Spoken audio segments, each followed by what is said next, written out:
again, he wasn't really that good of a trader because clearly he had every advantage and still lost billions of dollars, right?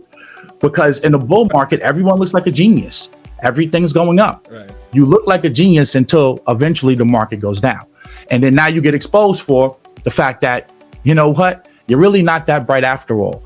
So, you know, looking at this, it's like, it's frustrating to me because this could be avoided. But at the end of the day, they're just lazy. I'm gonna be quite honest with you. And they're just not doing the proper due diligence. And going back to the conflicts of interest,